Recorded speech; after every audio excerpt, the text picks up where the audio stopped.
కేసీఆర్కు మహాఝలక్. మూకుమ్మడి రాజీనామాలకు సిద్ధమవుతున్న మహారాష్ట్ర గులాబీ నేతలు.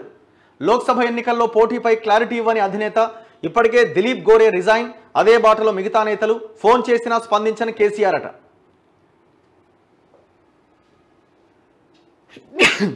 ఆవేదనతో ఆయనకు ఆడియో పంపిన లీడర్లు సమాధానం ఇవ్వాలి అని డిమాండ్ అట. వాళ్ళందరిని ఎత్తుకొచ్చిండు. ఇప్పుడు వాళ్ళది కూడా ఏముంది, అంత పైసలు ఇస్తే వచ్చిన బాపతి.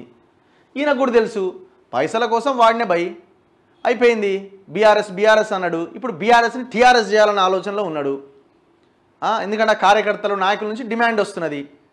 నువ్వు ఆ బీఆర్ఎస్ని చేసి మొత్తం మమ్మల్ని ముంచినవారు నాయన, దాన్ని టీఆర్ఎస్గా మార్చు, అట్లనే పార్టీ ఏమైనా బతికే అవకాశం ఉంటుందని. ఇక మరి ఏం చేయాలి? మహారాష్ట్ర ఇంకేది ఆడ ఒడిశా ఈడ ఆడ అని పార్టీ దుకాణాలు ఓపెన్ చేసిండు. ఉత్తగానే రూమ్ తీసుకొని షట్టర్ గుంజంగానే అయిపోదు కదా, నడవాలి కదా దందా. మొత్తం ఎక్కడోడక్కడ రాజీనామా చేస్తున్నాడు. మహారాష్ట్రలో ఆడేడు ఆల్రెడీ ఆ ఒడిశా ఇన్ఛార్జ్ అయిపోయింది, కాంగ్రెస్లోకి పోయింది. మహారాష్ట్ర ఇన్ఛార్జ్ అయిపోయింది.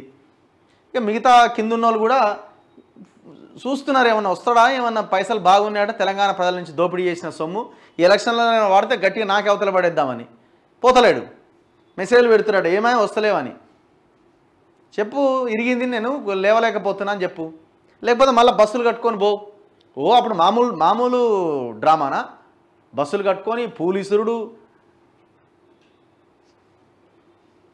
ఆలయానికి పోయి ఈ ఆలయానికి పోయి ఓరు నాయన పోయి. ఇప్పుడు అంత ఏమైందో మరి.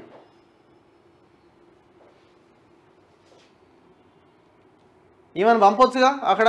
ఈమెకి ఎందుకంటే అవగాహన కూడా ఉన్నది, ఆడ ఈడ దందా చేసిన అవగాహన ఉన్నది కాబట్టి ఈమె అన్ని ప్రాంతాలు తిరగగలదు.